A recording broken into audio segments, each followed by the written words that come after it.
So, ఇప్పుడు మనం చేస్తున్న ఇంటర్వ్యూ అగ్రెసివ్‌గా వెళ్దామా? లేదు పాటలు లేపోతే ఇంకో దువ్వాడ శ్రీనివాస్ అంటేనే అగ్రెసివ్. నేను ఈరోజు చెప్పాను 2029లో కానీ 29 ఎన్నికల నాటి కానీ అమరావతి పూర్తయితే గుండు గీసుకొని దువ్వాడ శ్రీనివాస్ పిండి చుక్కలు పెట్టుకొని తిరుగుతాడా? గాడిద మీద ఊరేగుతా. మీరు మళ్ళీ ఎమ్మెల్యేగా ఎన్నికైతే మీరు చంద్రబాబు కట్టిన ఫ్లాట్స్‌లోనే ఉండాలి అమరావతిలో. గుర్తుపెట్టుకోండి.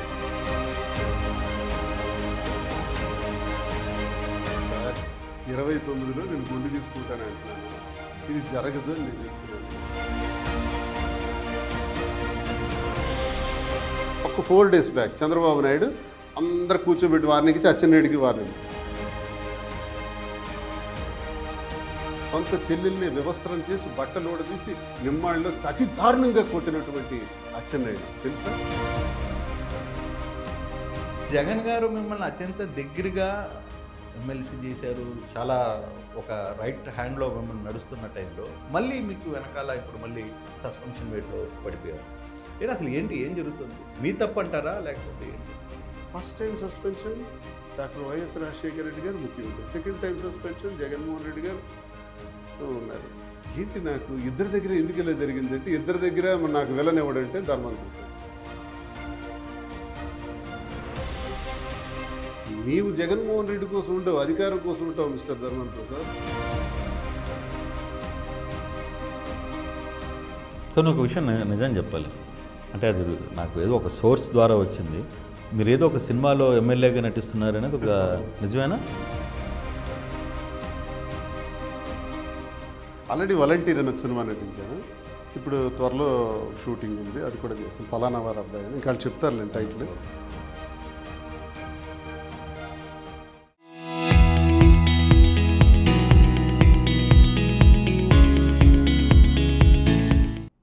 Welcome to RTV. ప్రస్తుతం అందరం మనకి ఉత్తరాంధ్ర ట్రెండ్ సెట్టర్గా ఉన్న దువ్వాడ శ్రీనివాస్ మనతో ఉన్నారు. అయితే ఒకప్పుడు రాజకీయాలకి ఫైర్ బ్రాండ్గా ఉన్నాడు. రాజకీయాల్లో తన మాట, తన వ్యవహార శైలి, తన ముక్కుసూటిగా వెళ్ళే దువ్వాడ శ్రీనివాస్ ప్రస్తుతం కొంత గాడి తెప్పాడు అనేది ప్రజలు అనుకుంటున్నారు. ఆయన అభిమానులు కూడా అనుకుంటున్నారు. ఉత్తరాంధ్ర ప్రజలు అనుకుంటున్నారు. అసలు ఏం జరుగుతుందో ఏందో ఆయన మాటల్లో వినే ప్రయత్నం అయితే చేద్దాం. సార్ నమస్తే. చూస్తే కృష్ణమోహన్ గారు బాగున్నారు. శ్రీనివాస్ గారు, నేను స్ట్రైట్గా క్వశ్చన్ అడుగుతున్నాను. మళ్ళీ నిజంగా ఒకప్పుడు దువ్వాడ శ్రీనివాస్ అంటే ఒక బ్రాండ్, ఒక ట్రెండ్ సెట్టర్. రాజకీయాల్లో దువ్వాడ శ్రీనివాస్ ఒక మాట మాట్లాడితే సూటిగా ఉంటుంది. కానీ ఇటీవల కాలంలో మీరు ఆ లైన్ దాటేసి సినిమా హీరో శోభన్ బాబు లాగా తయారైపోయారు. ఏంటి రీజన్ ఏంటి? నేను ఎప్పుడు ఫైర్ బ్రాండ్, ఇప్పుడు అప్పుడు ఎప్పుడు గట్టిగానే మాట్లాడతాను. నా వాయిస్ ఎప్పుడు మారదు. నా పర్సనల్ ఇష్యూతో సంబంధం ఏముంది? అది నా వ్యక్తిగత విషయం. అది ఓకే. వ్యక్తిగతంగా మా కుటుంబంలో వరకు జరిగిన ఒక ఇష్యూస్ మీద అది క్లారిటీ ప్రజలందరికీ చెప్పాను. ప్రజలందరూ యాక్సెప్టెన్సీ వచ్చింది. ఇప్పుడు దానిపైన వ్యాపారాలు చేసుకుంటున్నాం, మా కుటుంబాలను మేము చూసుకుంటున్నాం, ఎవరికి ఇబ్బందులు లేకుండా అన్నీ చూసుకుంటున్నాం. అది పర్సనల్ ఇష్యూ కొంచెం రప్చర్ అయిన మాట నిజమే. అది ఎన్నికలకు ముందు నుంచి ఉంది, 22వ సంవత్సరం నుంచి ఉంది. రప్చర్ అయింది, దాన్ని అలా సర్దుబాటు చేసుకుంటూ మళ్ళీ అంచెలంచెలుగా ఎక్కడైతే పడ్డామో పడిన నుంచే పైకి లేచి నిలబడి ఇప్పుడు సమాజం ఇష్యూస్ గత కాలంలో నేను ఎలా అయితే ఉండేవాడిని, అగ్రెసివ్గా ఉండేవాడిని, అదేవిధంగా మళ్ళీ ఇప్పుడు మన పోరాటం కొనసాగుతుంది. సో ఇప్పుడు మనం చేస్తున్న ఇంటర్వ్యూ అగ్రెసివ్గా వెళ్దామా? లేదు పాటలు లేకపోతే ఇంకో స్టైల్? దువ్వాడ శ్రీనివాస్ అంటేనే అగ్రెసివ్. ఈ పాటలు ఇది మనకు సబ్జెక్ట్ కాదు, ఇది మన సబ్జెక్ట్ కాదు, ఇది మనకి సంబంధం లేని సబ్జెక్టు. అది అగ్రెసివ్గా కుండ బదలు కొట్టినట్టు మాట్లాడటం, ఉద్యమాలు, ఆ ఉద్యమాల్లో నిరంతర పోరు, 25 సంవత్సరాలు జనం కోసం పోరాడినటువంటి చరిత్ర, కష్టపడి యుద్ధం చేసినటువంటి చరిత్ర. గెలిచామా ఓడామా పక్కన పెట్టండి. నాలాంటి పరిస్థితుల్లో 25 ఏళ్లలో ఒక 5 సార్లు పోటీ చేసి ఓడిపోతే ఇంకొకడైతే ఉండేవాడు కూడా కాదు, లేదా రాజకీయాలు విడిచిపెట్టిపోతాడు. నేను విడిచిపెట్టను కూడా. నా జీవితం ఉన్నంత వరకు ఆఖరి చరమాంకం వరకు, ఆఖరి ఊపిరి వరకు పోరాడుతూనే ఉంటాను. గెలిచానా ఓడానా నాకు అనవసరం. నేను ఎప్పుడు రాజకీయాల్లో అవినీతి చేయలేదు, అక్రమాలు చేయలేదు, భూదందాలు చేయలేదు, ఈ చేతితో తప్పులు పని నేను చేయలేదు. నాకేం లోపం ఉంది? నాకే నష్టం ఉంది? నేను ఎందుకు మాట్లాడకూడదు? ఓకే, నా పర్సనల్ ఇష్యూ నాకు ఉంది, అది విధివిరాత అలా జరిగింది, సరే అది పక్కన పెడదాం. అది తప్ప ఇంకేముంటుంది నేను మాట్లాడకుండా ఉండటానికి? మాట్లాడాలి, చెయ్యాలి, గట్టిగా పనిచేయాలి, ప్రజల కోసం పనిచేయాలి, ప్రాంతాల కోసం పనిచేయాలి, ప్రజల మనోభావాల్ని గట్టిగా ప్రభుత్వానికి ప్రశ్నించాలి, మళ్ళీ ఎన్నికల్లో పోటీ చేయాలి, మళ్ళీ క్యాడర్ నిలబెట్టుకోవాలి. ఇవన్నీ ఉన్నాయి, ఇవన్నీ కొనసాగుతాయి. ఎన్నికల్లో పోటీ చేయాలని అంటున్నారు. ఇప్పుడేమో వైసీపీ పార్టీ మిమ్మల్ని బహిష్కరణ వేటు వేసింది. ఎందుకో మరి శ్రీనివాస్, మీరు 2004లో రాజశేఖర రెడ్డి గారికి అత్యంత దగ్గరగా ఉన్నప్పుడు ఆయన కూడా మీకు చాలా ఇంపార్టెన్స్ ఇచ్చేవాడు పెద్ద ఆయన. తర్వాత జరిగిన పరిణామాల్లో అప్పుడు కూడా మిమ్మల్ని పార్టీ నుంచి బహిష్కరణ వేసిన పడి, అవును అవును మళ్ళీ జగన్ గారు మిమ్మల్ని అత్యంత దగ్గరగా ఎమ్మెల్సీ చేశారు, చాలా ఒక రైట్ హ్యాండ్లో మిమ్మల్ని నడుస్తున్న టైంలో మళ్ళీ మీకు వెనకాల ఇప్పుడు మళ్ళీ సస్పెన్షన్ వేట్లో పడిపోయారు. ఏం జరుగుతుంది? మీ తప్పు అంటారా లేకపోతే ఏంటి? మా 99-2000 నుంచి రాజకీయాలు ప్రారంభించాను సార్. అప్పటి నుంచి ప్రారంభించిన తర్వాత నేను మొట్టమొదటిసారిగా నేను నచ్చే వ్యక్తి రాజశేఖర రెడ్డి గారు. ఆయన అధికారంలో లేరు, అపోజిషన్లోనే ఉండేవారు. ఎందుకు ఆయన గురించి ఒక క్రేజ్. రాజశేఖర రెడ్డి గారిని కలవటానికి పులివెందులు వెళ్ళేవాడిని. పులివెందులు వెళ్ళి కలవటం, ఆయనకి దగ్గర అవ్వటం, ఆయనకి నేను బాగా పేరు పెట్టి పిలిచి, నన్ను 100 మందిలో 1000 మందిలో 1,00,000 మందిలో ఉన్నా నన్ను గుర్తించి పిలిచే స్థాయికి నేను ఆయన దగ్గర గౌరవం తెచ్చుకున్నాను. పాదయాత్ర ప్రారంభించారు. ఆ పాదయాత్రలో నేను బ్రహ్మాండంగా 3-4 నియోజకవర్గాల్లో వర్కౌట్ చేశాను. పర్టికులర్లీ హరిశ్చంద్రపురం నియోజకవర్గంలో అసలు పాదయాత్ర ఫెయిల్ అవుతుంది, ఇక్కడెవరూ ఉండరు, సార్తో 1000 మంది కూడా ఉండరు అని సారే నన్ను అడిగాడు. ఆ రోజు మధ్యాహ్నం 3 గంటలప్పుడు, శ్రీనివాస్ ఇప్పుడు పాదయాత్ర నేను బయలుదేరుతాను ఈవినింగ్, నా వెనకాల 1000 మంది కూడా రారని తెలుస్తుంది అని అన్నారు. 1000 మంది కాదు సార్, 10,000 మంది మీ వెనకాల కనీసం వస్తారు, వేలాది మంది వస్తారు, ఎలా చెప్తున్నావు? అన్ని అరేంజ్మెంట్లు చేశాను, మిమ్మల్ని చూడటానికి వస్తున్నారని. ఓకే అన్నారు, స్నానం చేశారు, బయలుదేరాం. ఇంకంతే, ఇసుక పూస్తే రాలినంత జనం హరిశ్చంద్రపురం నియోజకవర్గంలో కోటబొమ్మాళి, సంతబొమ్మాళి ప్రాంతాల్లో ఘనంగా జరిగింది. నేను ఆ ఆర్గనైజ్ చేసే తీరు ఆయనకి నచ్చుంటుందేమో. చాలా అగ్రెసివ్గా ఉండేవాడిని, ఇంకా అవుట్ బర్స్ట్ మామూలుగా కాదు, ఎగిరెళ్ళి పడిపోవటమే. ఇంకా ఎవడైనా సరే, ఎర్రన్నాయుడా అమ్మమ్మ కూడా నాకు అనవసరం, అంత గట్టిగా చేసేవాడిని. దానికి సార్ దగ్గర నాకు ఎక్కువ మార్కులు పడ్డాయి. అలా అమ్మో బాగా చేశాను. దానిలో నా మీద చాలా కేసులు కూడా పెట్టేస్తున్నారు. ఆ కక్షతోనే బాంబు కేసులు పెట్టేస్తున్నారు, బాంబుల కేసులు A1 ముద్దాయి నేను. ఇవన్నీ జరిగినాయి. సారు గవర్నమెంట్ వచ్చిన వెంటనే సార్ శ్రీనివాస్ చూసుకుంటాడు హరిశ్చంద్రపురం ఇన్ఛార్జ్ బాధ్యతలు నాకే చెప్పారు. ఈలోకి జిల్లా పరిషత్ ఇచ్చాయి, నన్ను పోటీ చేయించి నాకు జిల్లా పరిషత్ వైస్ చైర్మన్ ఇచ్చారు. అంటే సారు నాకు ప్రతిరోజు ప్రతి సందర్భంలో ఎలివేట్ చేసుకుంటూనే వచ్చారు. ఈ సందర్భంలో మీరు అడిగిన ప్రశ్న, ఆనాడు తండ్రి, ఈనాడు కుమారుడు వైఎస్ జగన్మోహన్ రెడ్డి గారు, ఇద్దరితో కూడా నాకు మంచి రిలేషన్. ఇద్దరూ నాకు అగ్రభాగానే కూర్చోబెట్టారు. ఆయన స్టైల్లో కూర్చోబెట్టారు, ఈయన స్టైల్లో కూర్చోబెట్టారు. వీళ్ళిద్దరిని, ఈ కుటుంబాన్ని నేను ఎప్పుడూ మర్చిపోలేను. వీళ్ళిద్దరూ నాకు దైవ సమానులే. రాజశేఖర రెడ్డి గారి దగ్గర ఒక ఎమ్మెల్సీ ఎలక్షన్ వచ్చింది, గొర్రెల హరిబాబు నాయుడు అని పోటీ చేశారు. ఆయనకి నేను సపోర్ట్ చేశాను, ఆయన గెలిచాడు. ఆయన కాంగ్రెస్ పార్టీ లీడర్, 12 సంవత్సరాలు డీసీ ప్రెసిడెంట్. ఆయనకి నేను ఎందుకు ఇవ్వకూడదు? ఆయనకి ఇవ్వటం న్యాయం కదా, నాకు అనవసరం, ఇదే నా గొడవ, ఆయనకు అన్యాయం జరిగిపోతుందని నేను నిలబడ్డాను. ఆ ఎన్నికల్లో గెలవటం జరిగింది. ఆ గెలుపుకి నేను కారణమని ధర్మాన ప్రసాద్ నాకు సస్పెండ్ చేయించాడు. రాజశేఖర రెడ్డి కారణం నేనే. పార్టీ మరి వ్యతిరేకంగా చేశారు కదా, మరి ఆయన కూడా డీసీసీ ప్రెసిడెంట్ కదా, ఆయన ఏమైనా పరాయి పార్టీ వాడు కాదు కదా. అసలు ధర్మాన ప్రసాద్ చేతులు కట్టుకుని నిలబడేవాడు కదా గొర్రెల హరిబాబు నాయుడు దగ్గర. గొర్రెల హరిబాబు నాయుడు అంటే సీనియర్ మోస్ట్ లీడర్, ఆయన దగ్గర ధర్మాన ప్రసాద్ ఏమవుతాడు? అలాంటి లీడర్ని ఎమ్మెల్సీ ఎందుకు ఇవ్వకూడదు అడిగాను నేను. ఆయన ఇండిపెండెంట్గా వేశాడు, సపోర్ట్ చేస్తాను, రెబల్గా వేశాడు. నేనే కాదు, జిల్లా మొత్తం చేశారు, నేను ఒక్కడిని చేస్తే ఆయన గెలిచాడు. అందరూ చేశారు, గెలిచారు. దాన్ని కక్షగా తెచ్చుకొని ధర్మాన ప్రసాద్ సస్పెండ్ చేయాలని పట్టుబెట్టారు. అప్పుడు రాజశేఖర రెడ్డి గారు చెప్పారు, ప్రసాద్ ఇలాంటి చిన్న కుర్రాడు మనకు కావాల్సినవాడు, మంచి అగ్రెసివ్ ఫెలో, మనకి పనికొస్తాడు శ్రీనివాస్, పనికొస్తాడు ప్రసాద్, ఇది వదిలేయని అన్నారు. అయినా విడిచిపెట్టలా. నేను కావాలో వాడు కావాలో తెలుసుకోండి అన్నాడు ఆయన. అప్పుడు నాకు సస్పెండ్ చేయాల్సి వచ్చింది. తర్వాత చిరంజీవి గారు, అప్పుడు నేను పాదయాత్ర చేశాను, నన్ను ఎందుకు సస్పెండ్ చేస్తారు, నేను చేసిన తప్పేంటని జనంలో పాదయాత్ర చేశాను. 42 రోజులు గ్రాండ్ సక్సెస్ 2008లో. ఆ తర్వాత నన్ను సస్పెండ్ చేయడం, చిరంజీవి గారు రమ్మనటం, వెళ్ళటం, పోటీ చేయటం, ఆయన మళ్ళీ కాంగ్రెస్లో కలిపేయటం పార్టీని, గత్యంతరం లేక మళ్ళీ నేను ఉద్యమాల్లో ఉన్నాను. అప్పుడు థర్మల్ పవర్ ప్లాంట్ ఉద్యమాలు కాకరాపల్లి. అది ఒక 35 గ్రామాలకు సంబంధించినటువంటి రైతులు, మత్స్యకారులు, స్వదేశీ మత్స్యకారులకు సంబంధించి ఒక ఇష్యూ. ఆ ప్లాంట్ అక్కడ పెడితే ఇవన్నీ నాశనం అవుతాయని, అది పెట్టడానికి వీల్లేదు, అది చిత్తడి నేల, ఆ భూముల్లో అవి పెట్టడానికి వీల్లేదని మేము ఫైట్. ఆ ఫైట్లో ఈ ధర్మాన ప్రసాద్ మళ్ళీ మినిస్టర్. వీళ్ళందరూ నా మీద కక్షగట్టి పోలీస్ ఫోర్స్ పెట్టి నా మీద పోలీస్ ఫైరింగ్స్ కూడా ఓపెన్ చేయించారు. ఇంటికి వచ్చి ఫైరింగ్ ఆర్డర్స్ కూడా ఇచ్చేసినారు. కోర్స్ నన్ను అరెస్ట్ చేసేసి ఫైర్ ఓపెన్ చేశారు. ఆ ఫైర్ ఓపెన్ చేస్తే 3 కాలిపోయి చనిపోయారు. కోర్స్ ఆ ప్లాంట్ రద్దు అయింది. సెంట్రల్ మినిస్టర్ జయరాం రమేష్ గారు రద్దు చేశారు. విజయం సాధించాం. ఇలా ఎప్పుడు రెబల్గా ఉండే స్వభావంతో బ్రతికేవాడిని. జగన్మోహన్ రెడ్డి గారు అప్పుడు పార్టీ పెట్టడం, మళ్ళీ జగన్మోహన్ రెడ్డి గారు ఆహ్వానం మేరకు వెళ్ళాం. మరి ఆ కుటుంబమే కదా మంది. మళ్ళీ మొదటి స్థానానికి వచ్చేసినాం కదా. సంతోషంగా ఊపిరి పీల్చుకున్నాం. బ్రహ్మాండంగా ఉంది. జగనన్నతో 2010 పార్టీ ఆవిర్భావం దగ్గర నుంచే కష్టపడుతూ వస్తున్నాం. 14 ఎన్నికల్లో కష్టపడ్డాం, ఓడిపోయినాం. ఆయన ఉద్యమ తీరులో ఓడిపోయిన తర్వాత కూడా పార్టీని నడిపించారు. మళ్ళీ 19లో పోటీ చేసాం. ఎంపీగా నాకు ఇచ్చారు. ఎంపీగా జస్ట్ 3,100 ఓట్లు వస్తే గెలుస్తాను రామ్మోహన్ నాయుడు పైన. అది కూడా ధర్మాన నాయకత్వంలో కొంత నష్టం జరిగింది నాకు. ఆ నష్టాన్ని వాళ్ళు ఎవరూ సపోర్ట్ చేయలేదు నాకు. సరే, అది పోయింది. ఆ తర్వాత కూడా నాకు అగ్రభాగం కూర్చోబెడుతూ ఎమ్మెల్సీని చేశారు. పోర్టు నిర్మాణం మూలపేటలో నిర్మాణం చేస్తే ఆ పోర్టు బాధ్యతలన్నీ నా భుజస్కంధాల మీద విడిచిపెట్టారు. శ్రీనివాస్, ఈ పోర్టు నిర్మాణం జాగ్రత్తగా దగ్గరుండి చూడండి అని. నేను యాజమాన్యం సముద్ర వాళ్ళని కలిసి అన్నకు పేరు వచ్చే విధంగా 70% మా టైంలోనే పూర్తి చేసాం. ఈలోగా ఎన్నికలు వచ్చాయి. మళ్ళీ నాకు ఎమ్మెల్యే టికెట్ మళ్ళీ ఇచ్చారు. సార్ ఎప్పుడు కూడా జగన్మోహన్ రెడ్డి గారు బ్రహ్మాండంగా నన్ను చూసుకున్నారు. ఆయనకి నా జన్మలో నేను మర్చిపోలేను. అందుకే నా దైవ సమానులు అంటాను.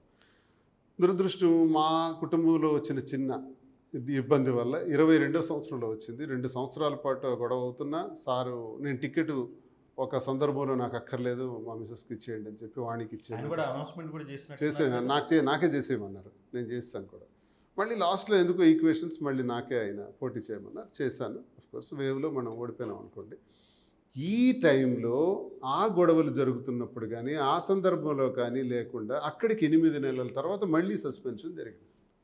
Second time suspension. First time suspension doctor YS Rajasekhara Reddy గారు ముఖ్యమంత్రి. Second time suspension Jaganmohan Reddy గారు ఉన్నారు. ఏంటి నాకు ఇద్దరి దగ్గర ఎందుకు ఇలా జరిగిందంటే, ఇద్దరి దగ్గర నాకు విలన్ ఎవడంటే ధర్మాన ప్రసాద్. స్టిల్ ఈ రోజుకి మీరు ఇప్పటికీ ధర్మాన ప్రసాద్, కృష్ణదాస్ ఒత్తిడి వల్లే ఇది జరిగింది.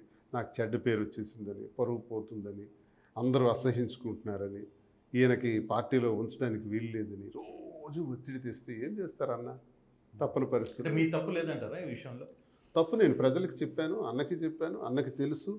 అక్కడ 22 నుంచి జరుగుతుంది కదా. 24 ఎన్నికలకి ఎన్నిసార్లు 2-3 సార్లు సిట్టింగ్లు అయినాయి మాకు అధిష్టానంలో. కుటుంబపరంగా సిట్టింగులు పెట్టి టికెట్ డిసైడ్ చేయడం జరిగింది. దాన్ని అధిష్టానానికి తెలిసిన విషయాలే, ఇవేం కొత్త విషయాలు కాదు ఇప్పుడు సస్పెండ్ చేయడానికి. కానీ పార్టీ వీళ్ళు జిల్లా నుంచి వచ్చిన ఒత్తిడి వల్ల ఈ సస్పెన్షన్ అనేది జరిగింది. ఒకటి నేను చెప్తున్నా, ఇలాంటి 100 మంది ధర్మాన ప్రసాదులు, 1000 మంది ధర్మాన ప్రసాదరావులు అయినా నన్ను సస్పెండ్ చేయించినంత మాత్రాన్ని జగన్మోహన్ రెడ్డి గారి నుంచి నన్ను దూరం చేయలేరు. నా మనసులో నుంచి జగన్మోహన్ రెడ్డి గారిని దూరం చేయలేరు, రాజశేఖర రెడ్డి గారిని దూరం చేయలేరు. వాళ్ళు తిట్టారు రాజశేఖర రెడ్డి గారిని, వాళ్ళు తిట్టారు జగన్మోహన్ రెడ్డి గారిని. సూట్ కేసులు దొంగ అని జగన్మోహన్ రెడ్డి గారిని తిట్టింది ధర్మాన ప్రసాద్. కరెక్ట్. అదే ధర్మాన ప్రసాద్ ఈరోజు నాకు సస్పెండ్ చేయిస్తే, నీవు జగన్మోహన్ రెడ్డి కోసం ఉండవు, అధికారం కోసం ఉంటావు మిస్టర్ ధర్మాన ప్రసాద్. నేను జగన్మోహన్ రెడ్డి గారి కోసం ఉంటాను. నాలాగే సస్పెండ్ చేస్తే వెంటనే తిరుగుబాటు చేస్తారు, తిడతారు, ఇంకో పార్టీ చూసుకుంటారు, ఇంకో పార్టీకి పోయి ఆ తీర్థం పుచ్చుకుంటారు. నేను అలా చేయట్లా. నేను జగన్మోహన్ రెడ్డి గారికే గౌరవించుకుంటూ ఉంటాను, జగన్మోహన్ రెడ్డి గారిని స్మరించుకుంటూ ఉంటాను. ఇప్పుడు పార్టీలో మీరు ఉన్నట్ట లేరంట చెప్పండి. సస్పెన్షన్ అంటే suspension is not an action, it can be revoked at any time. Revoke చేయొచ్చు. ఇప్పుడు మీరు పార్టీలో, నేను పార్టీలో లేనంటే సస్పెన్షన్ కదా. లేదు అంటే పార్టీ యాక్టివిటీస్లో నేను ఉండకూడదు. రూల్ ఏంటంటే సస్పెన్షన్ అర్థం యాక్టివిటీస్ ఏవైతే ఉన్నాయో వాటి నుంచి పక్కన పెట్టడం. ఇప్పుడు నన్ను పక్కన పెట్టారు కాబట్టి నేను ఏ యాక్టివిటీలో కూడా లేదు. ఈ ప్లేస్లో వేరే వ్యక్తిని కూడా తీసుకొచ్చి అది ధర్మాన తాలూకా చెప్పులు అంటే కూడా కొన్ని తెచ్చిపెట్టారు. కానీ మీరు ఈ మధ్యకాలంలో బీజేపీకి గట్టిగా ట్రై చేశారని నిజమా అంటే అక్కడి నుంచి నాకు కొన్ని పెద్ద వ్యక్తుల దగ్గర నుంచి పిలుపు వచ్చింది. నేనేమి చెప్పలా చూద్దాం. నా వ్యక్తిగత కానీ పిలుపు అయితే విషయాల్లో వచ్చింది. వచ్చింది. అదేనా ఒక్క అదొకటి ఉందా, లేకపోతే జనసేన నుంచి కూడా నేను మీరు ఏదో కొంత పవన్ కళ్యాణ్ వైపుకి వెళ్ళాలని No, no, సత్యవిత్తాలు no. ట్రై చేస్తున్నారని? No, no. శ్రీనివాస్ గారు సిరీస్ జనసేన తెలుగుదేశం వైపు నేను ఎప్పుడూ వెళ్ళను. ఎందుకు వెళ్ళనంటే వాళ్ళకి నేను ఇష్టానుసారం నా జీవితంలో తిట్టాను. చంద్రబాబు నాయుడు గారిని విమర్శించాను, లోకేష్ని విమర్శించాను, తూర్పార పట్టాను ఆ పార్టీ సిద్ధాంతాల గురించి. అలాగే జనసేన మరి పవన్ కళ్యాణ్ గారి గురించి కూడా విమర్శించాను, ఆయన్ని తూర్పార పట్టాను. ఇప్పుడు ఏ నోరు పెట్టుకుని నన్ను పొగడమంటారు? ఇది నోరా కాదా? నాకు అలాంటి క్యారెక్టర్ లేని పనులు నేను చేయలేను, నా వల్ల కాదు అది. నేను ఎట్టి పరిస్థితుల్లో కూడా వాళ్ళని పొగడను. అలాగే దైవ సమానుడిగా భావిస్తున్నటువంటి వైఎస్ఆర్ కుటుంబం జగన్మోహన్ రెడ్డి గారిని ఏ నోరు పెట్టుకుని మళ్ళీ తిట్టాలంటారు? ఏం మనం 1000 సంవత్సరాలు బ్రతుకుతామా? ఎంత చిన్న కాలం బతుకుతాం. ఈ కాలంలో మేలు చేసేవాడిని తిట్టడం, తిట్టేవాడిని పొగట్టడం, ఈ సాంప్రదాయాలు నాకు రావు, నేను చేయను. బీజేపీ అన్నది ఆ సిద్ధాంతాలు కానీ ఆ నాయకత్వం కానీ నాకు గౌరవం ఇష్టమే. కానీ అలా అని అక్కడికి కూడా నేను వెళ్ళలేని పరిస్థితి. ఎందుకంటే పిలిచారు, కానీ నేను వ్యాపారాల్లో ఉన్నాను, రాలేదని చెప్పాను. అలా అని జగన్మోహన్ రెడ్డి గారు అంటేనే నాకు చాలా ఇష్టం, గౌరవం. జగన్మోహన్ రెడ్డి గారు కేకేసి నువ్వు ఇది చెయ్యి అంటే అది చేయడానికి మనం ఎప్పుడు సిద్ధంగా ఉంటాం. అంటే తిరిగి జగన్మోహన్ రెడ్డి నుంచి పిలుపు కోసం మీరు ఎంతో ఆతృతగా ఎదురు చూస్తున్నారు, దీన్ని బట్టి అర్థమవుతుంది. పిలుపు అంటే ఆయన స్నేహాన్ని ఆయన దగ్గర ఉండే ఆ ఇది నేను విడిచిపెట్టుకోలేను. ఆ అనుబంధం అలాంటిది. ఇన్ని సందర్భాల్లో ఆయన నా కోసం నిలబడే తీరు అలాంటిది. నా కోసం ఆయన చేసినటువంటి కొన్ని బయటికి చెప్పుకోలేని విషయాలు. ఎంపీగా నేను కొన్ని హండ్రెడ్స్ ఆఫ్ క్రోర్స్లో నేను టర్న్ ఓవర్ చేశాను. గ్రానైట్స్ కానీ వ్యాపారాల్లో కానీ 25 years గ్రానైట్స్. ఆ బిజినెస్ ఎంత గట్టిగా చేశానో బిజినెస్లో కింద పడిపోయిన రోజులు కూడా ఉన్నాయి, డీజిల్ కొట్టించుకుని లేని రోజులు కూడా ఉన్నాయి. పార్లమెంట్ ఎన్నికల్లో 2018లో అప్పటికి నా మైండ్స్ అన్ని ఆపేసినారు. టోటల్ ఇబ్బందుల్లోకి వచ్చాను, కొలాప్స్, ఆర్థిక ఇబ్బందుల్లోకి వచ్చాను. అప్పుడు జగన్మోహన్ రెడ్డి గారు నన్ను పిలిచి ఎంపీగా నిల్చోబెట్టారు. నేను 50 కోట్లు ఖర్చు పెడతాను, 100 కోట్లు ఖర్చు పెడతాను, నాకు ఇవ్వండి టికెట్ అనే వాళ్ళని సుత్తిమెత్తు రిజెక్ట్ చేసి పడేస్తున్నారు. సీనుకే ఇస్తాను నేను, సీను దగ్గర డబ్బులు లేవు కదా, ఏం పర్వాలేదు, సీను డబ్బులు లేకపోయినా సీను పోటీ చేస్తాడు.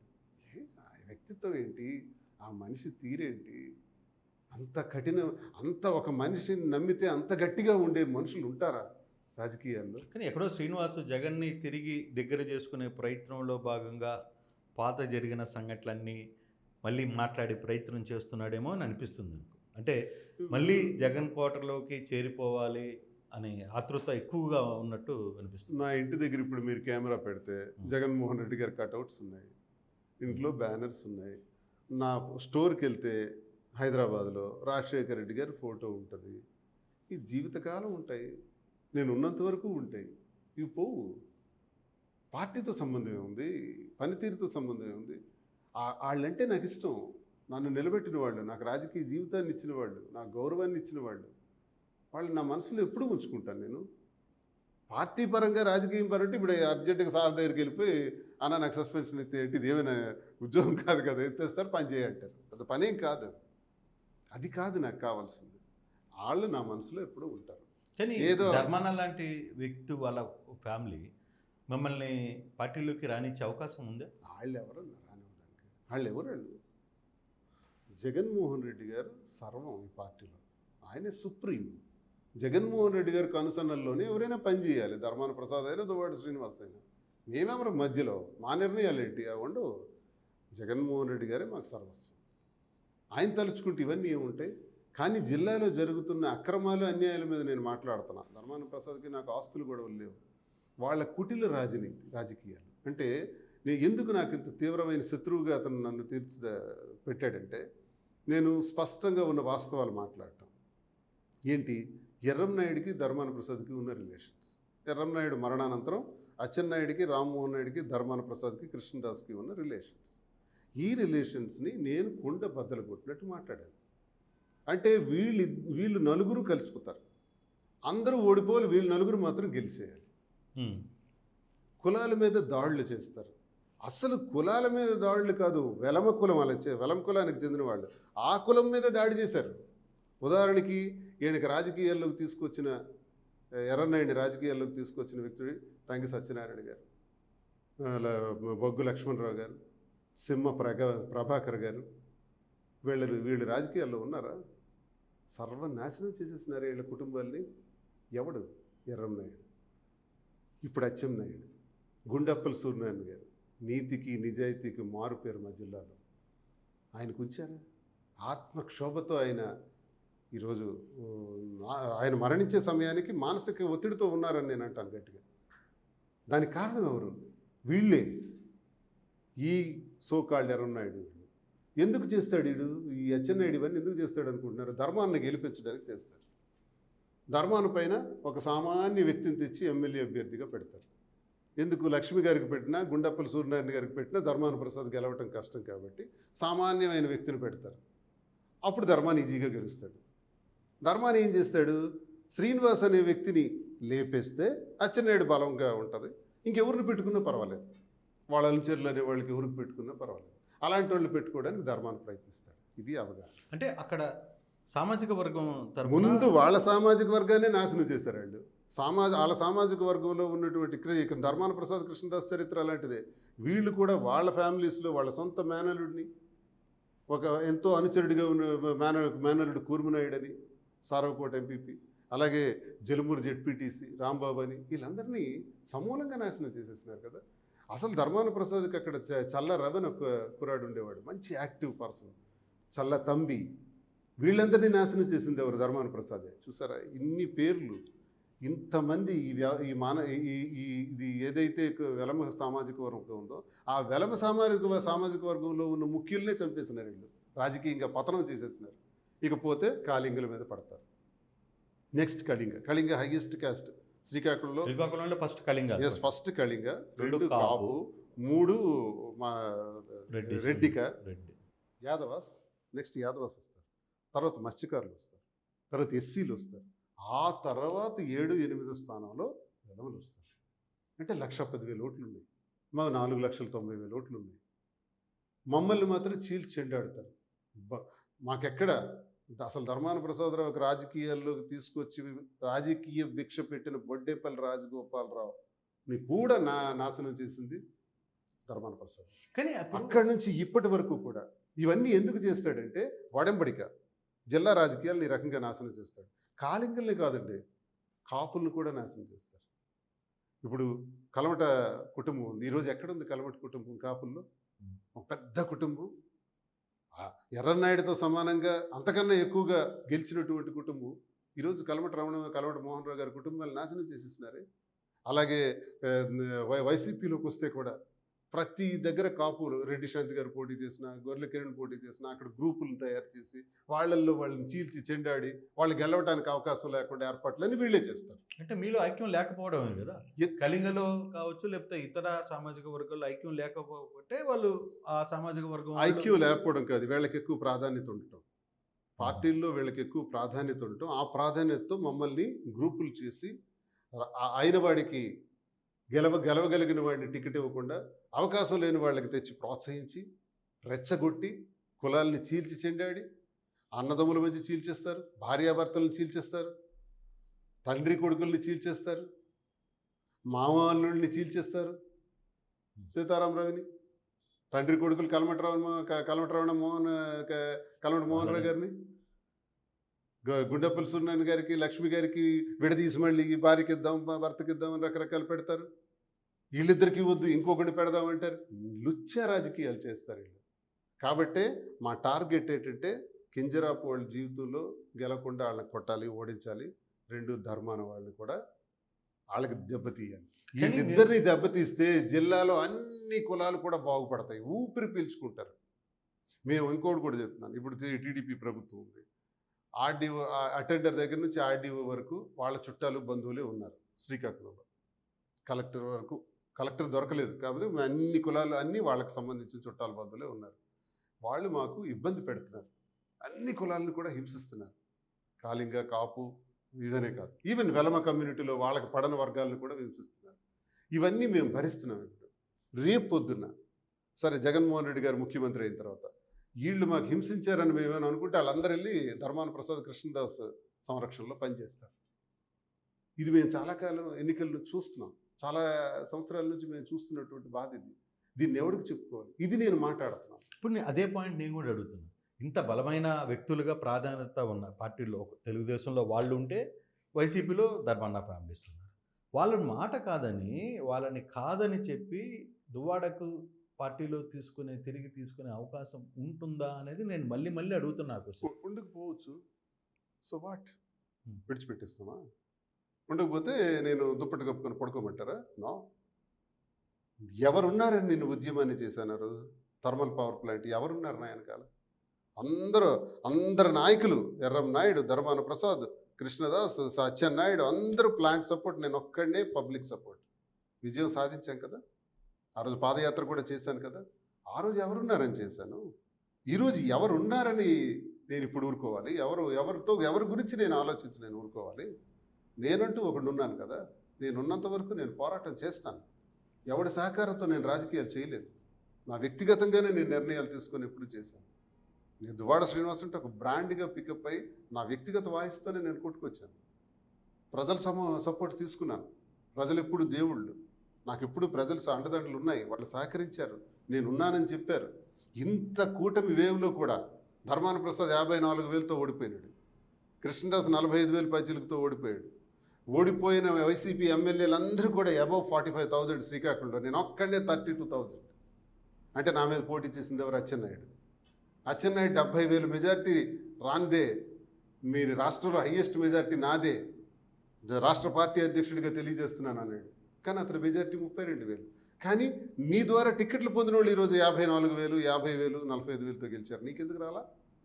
ప్రజలు నాతో ఉన్నారనడానికి నిదర్శనం. ఇన్ని కష్టాల్లో, ఇన్ని వ్యక్తిగత సమస్యల్లో కూడా నేను ఓట్ బ్యాంక్ తెచ్చుకున్నాను. అంతేకాదు వైసీపీలో అందరికన్నా ఎక్కువ ఓట్లు వచ్చిన ఎమ్మెల్యే అభ్యర్థిని నేను. 76,000 వచ్చాయి నాకు. ప్రజలు మా పక్షాన్ని ఎప్పుడూ ఉన్నారు. ఎంపీగా నేను పోటీ చేసేటప్పుడు వీళ్ళందరూ దెబ్బ కొట్టిన 3,000 డిఫరెన్స్ తీసుకురాగలిగాను.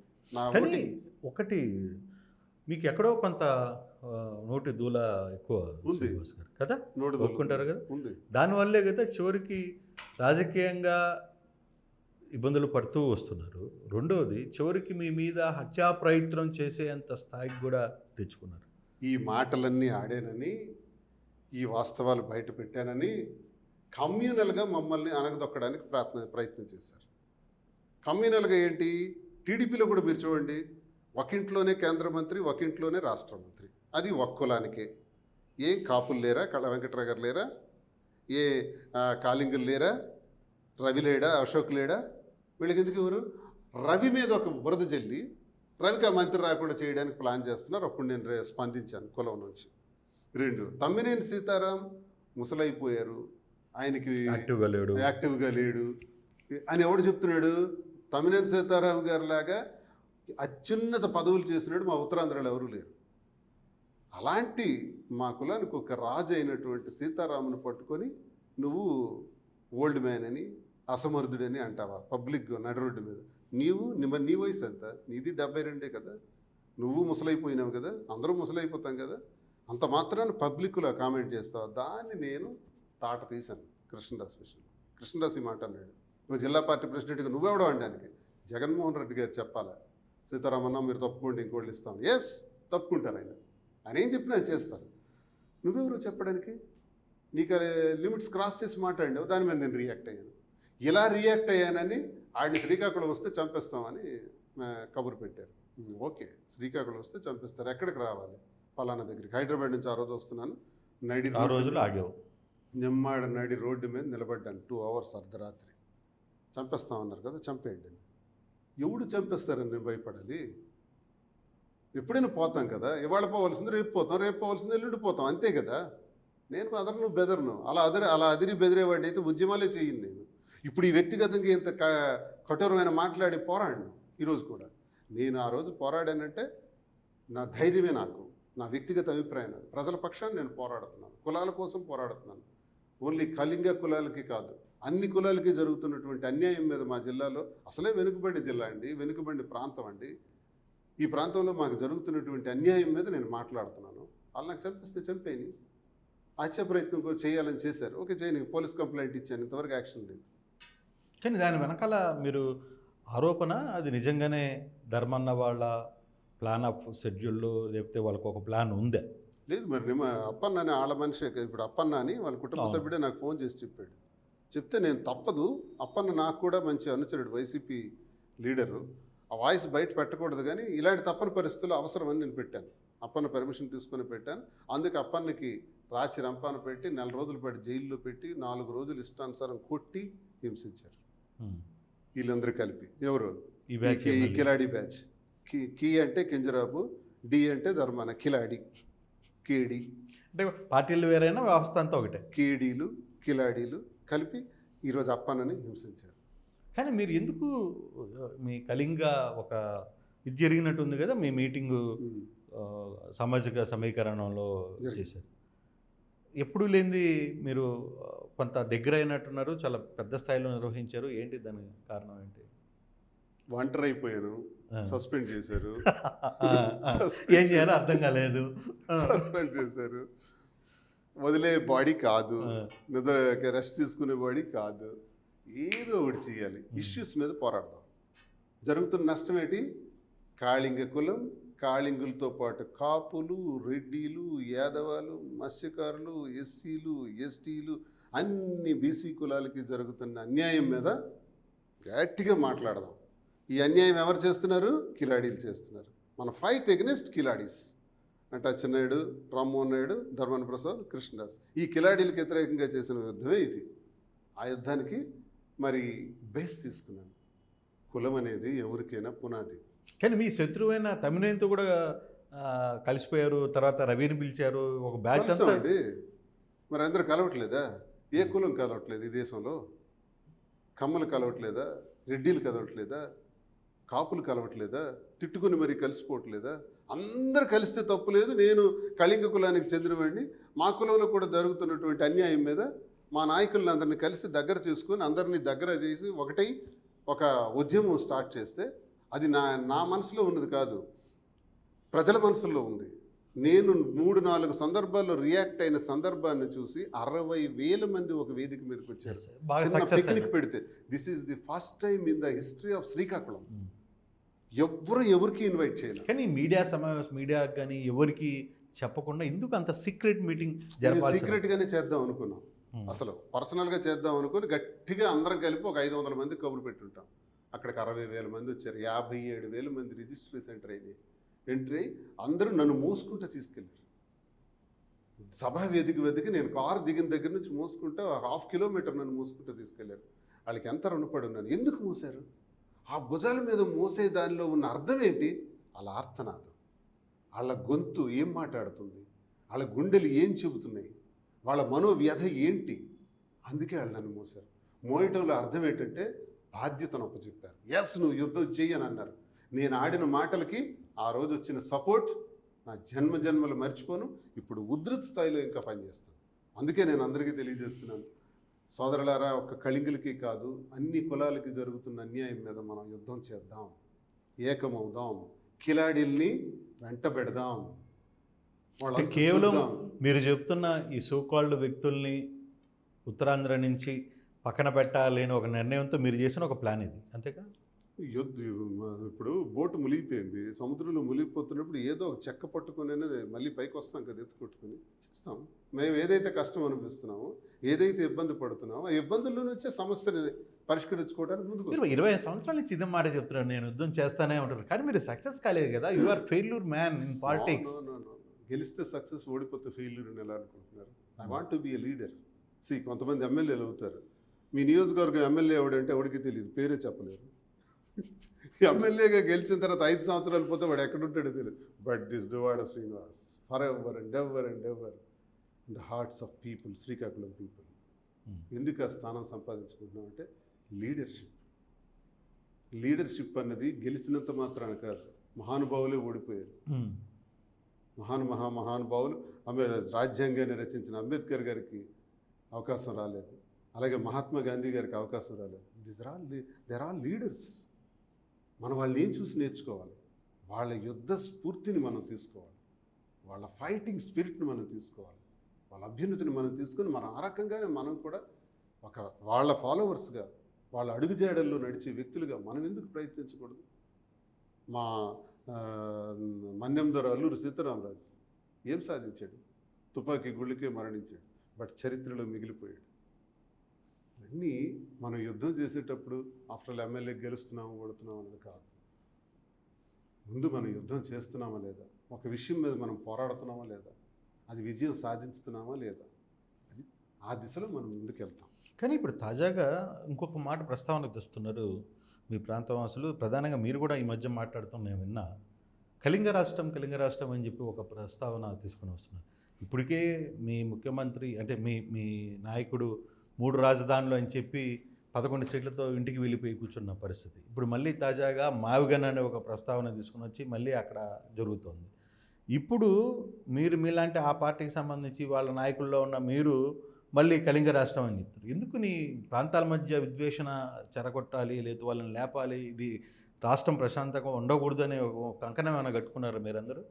3 ప్రాంతాలు అభివృద్ధి చేస్తానని చెప్పి 3 రాజధానులు పెడతామన్న జగన్మోహన్ రెడ్డి గారి ఆలోచన వెనుకున్న నిగూఢమైన అర్థాన్ని నేను ఇప్పుడు ప్రశ్నించాలి. మీరు మంచి క్వశ్చన్ వేశారు, చాలా ఇంపార్టెంట్ క్వశ్చన్ ఇది. ఈ రాష్ట్ర విభజనలో ముఖ్యంగా నష్టపోతున్నది మా శ్రీకాకుళం జిల్లా ఉత్తరాంధ్ర ప్రాంతం. ఉదాహరణకి మద్రాస్ ప్రెసిడెన్సీలో ఉండేటప్పుడు మద్రాసు నుంచి బెరహంపూర్ ఛత్రపూర్ వరకు ఇది ఒక రాష్ట్రం. ఆ రాష్ట్రం భాషా ప్రయుక్త రాష్ట్రాల కింద విడిపోయినప్పుడు కర్నూలు నియోజకవర్గం, కర్నూలు క్యాపిటల్ అయింది. మేము మద్రాసు వెళ్ళాం మూటాముల్లి సర్దుకుంటూ, మా పనుల మీద, అవసరాల మీద, కష్టాల మీద. అలాగే కర్నూలు వెళ్ళాం. హైదరాబాదు కర్నూలు కాదు, ఇప్పుడు హైదరాబాద్ అంటే హైదరాబాదు వెళ్ళాం.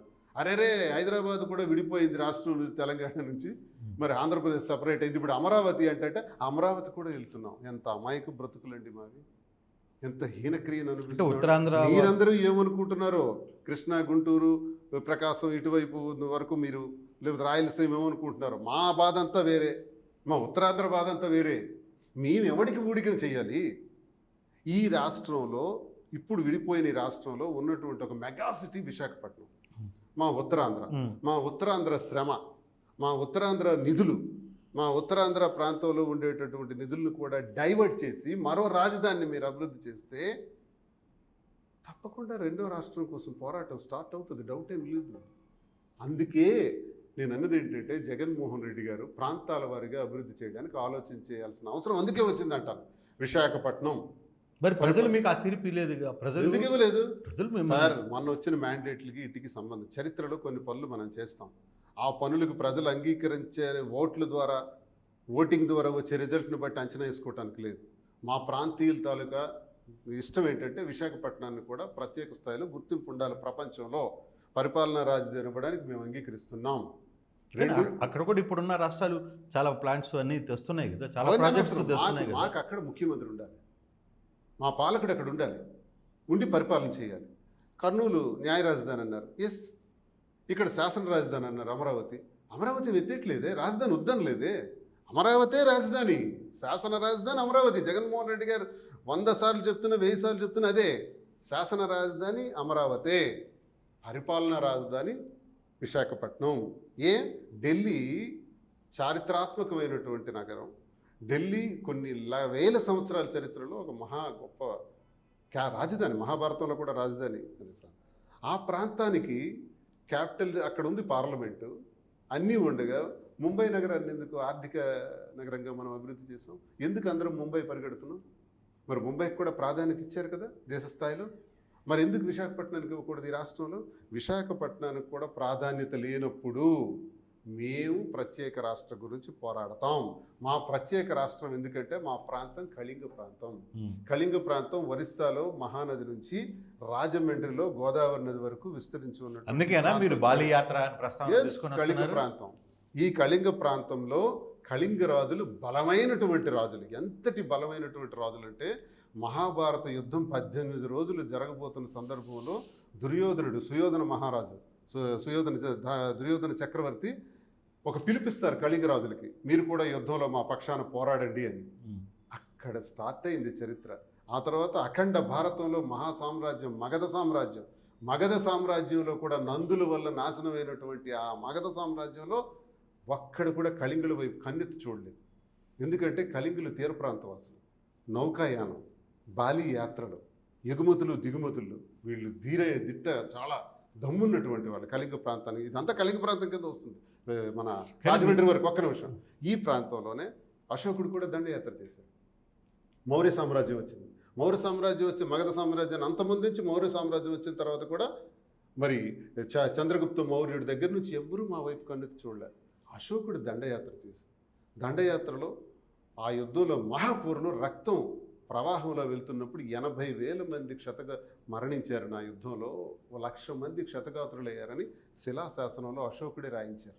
అంతటి చరిత్ర కలిగినటువంటి మా ప్రాంతానికి తూర్పు, పడమర, ఉత్తర, దక్షిణ, ఉత్తర వైపు ఉన్నారు కాబట్టి ఉత్తరాంధ్ర వాళ్ళు అంటారా? ఉత్తర వైపు ఉన్న వాళ్ళు ఉత్తరాంధ్ర వాళ్ళు కాదు, కళింగులు, కళింగ ప్రాంతవాసులు. కళింగులు అంటే కాళింగులు మాత్రమే కాదు, హరిజన, గిరిజన, తాడిత, పీడిత, కర్షక వర్గాలు, బడుగు బలహీన వర్గాలు, కుమ్మరి, కమ్మరి, చేనేత, వడ్రంగి, రెడ్డికి, యాదవ, మత్స్యకార, బ్రాహ్మణ, వైశ్య, అన్ని కులాల వాళ్ళు కూడా, వెలమ, కాపు, కళింగ, రజక, నాయబ్రాహ్మలు, ఇలాంటి బీసీ కులాలండి. బీసీ కులాలు ఉన్నటువంటి ప్రాంతం మేము ఉన్నామండి. మద్రాసు నగరం నుంచి ఈరోజు వరకు ఉన్నామండి. ఒక్క బీసీ వాడు ముఖ్యమంత్రి అవుతున్నాడండి. అవకాశం వస్తుందండి? ఈ జన్మలో వస్తుందండి? ఎవరు రాదు. అదే మా రాష్ట్రం మాకుంటే, కళింగ రాష్ట్రం మాకుంటే అందరం బీసీలు, బీసీలకు అవకాశం వస్తుంది. బలహీన వర్గాలకు చెందిన వాళ్ళు యోగ్యతలోకి వస్తారు, ఉన్నతికి వస్తారు. ఎందుకు మా కోరిక జరగకూడదు, అమలు జరగకూడదు? అందుకే నేను దీనిపైన ఇప్పుడు వెళ్తున్నాను. అన్ని యూనివర్సిటీస్కి వెళ్తాను, అందరు విద్యార్థులతో మాట్లాడతాను, మేధావులతో మాట్లాడతాను, కళాకారులతో మాట్లాడతాను, మహిళా అక్కలు చెల్లెళ్ళ తాలకు సహాయం తీసుకుంటాను, యువతతో మాట్లాడతాను. కళింగ రాష్ట్రం కోసం పోరాటం ప్రారంభిస్తాం, subject to the condition. Jaganmohan Reddy గారు, అదే జగన్మోహన్ రెడ్డి గారు ఒప్పిస్తావా? వెళ్ళి అక్కడికి వెళ్ళి ఆయనకి చెప్పి కళింగ రాష్ట్రానికి మళ్ళీ ఈ రాష్ట్రాన్ని కూడా 3 ముక్కలు చేసేద్దాం.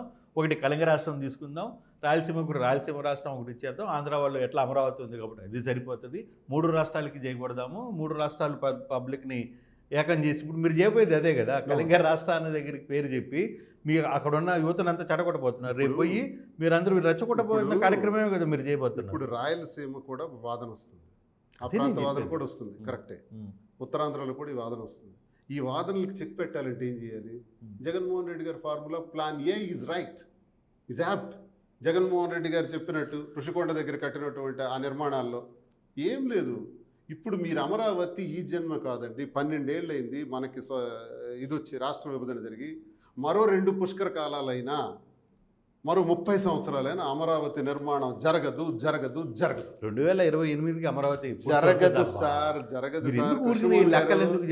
చెప్పండి గారు, నేను ఈరోజు చెప్పాను 2029లో కానీ 29 ఎన్నికల నాటి కానీ అమరావతి పూర్తయితే గుండు గీసుకొని దువ్వాడ శ్రీనివాస్ పిండి చుక్కలు పెట్టుకొని గాడిద మీద ఊరేగుతా. సీరియస్, అది సీరియస్ రికార్డు. రేపు ఉదయాన్నే దీని మీదనే చెప్తాను.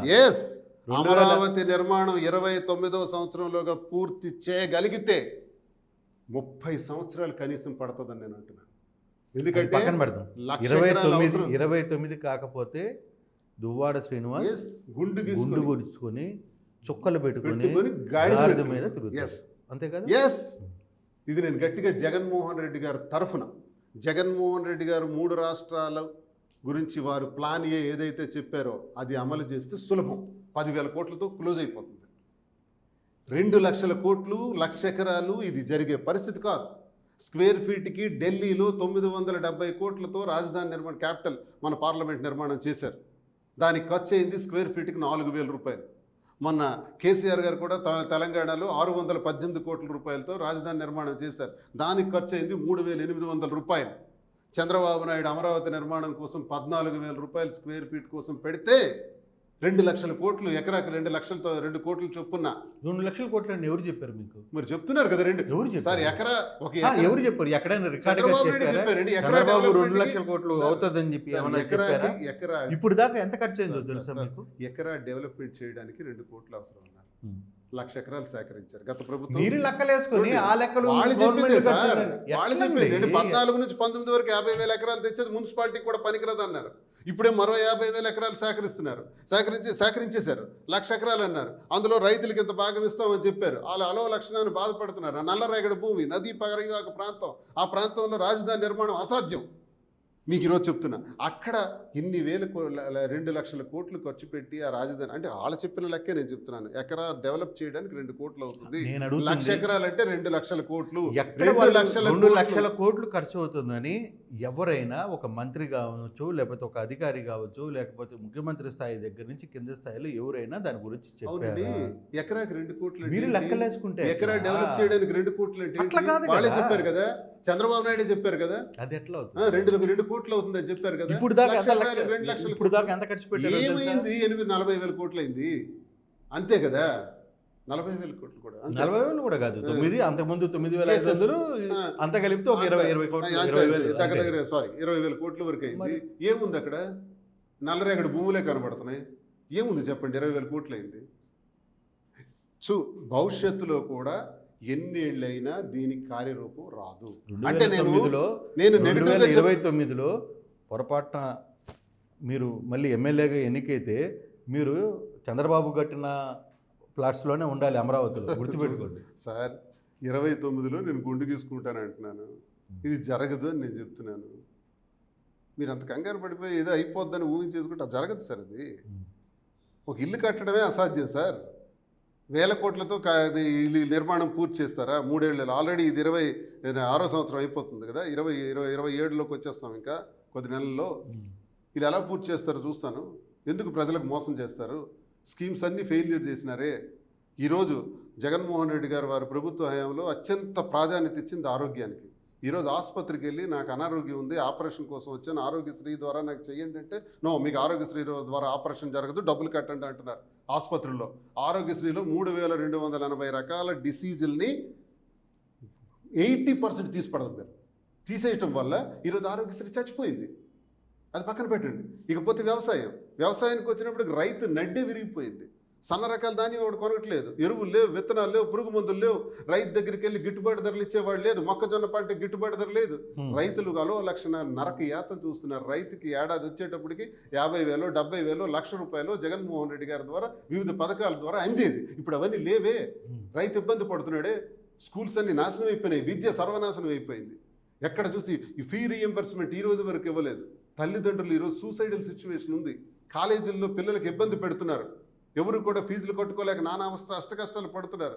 విద్యా వ్యవస్థలన్నీ సర్వనాశనం అయిపోయినాయి. నాడు వ్యవస్థ నాశనం అయిపోయింది. పిల్లలు అక్కడికి వెళ్ళి భోజనాలు చేస్తే మధ్యాహ్న భోజన పథకాలు చాలా అస్తవ్యస్తంగా ఉన్నాయి. సార్, వ్యవస్థలన్నీ పోయినాయి సార్. వాళ్ళు ఇచ్చిన సూపర్ 6, సూపర్ 7 కూడా అమలు చేసుకోలేని స్థితిలో వాళ్ళు ఉన్నారు సార్.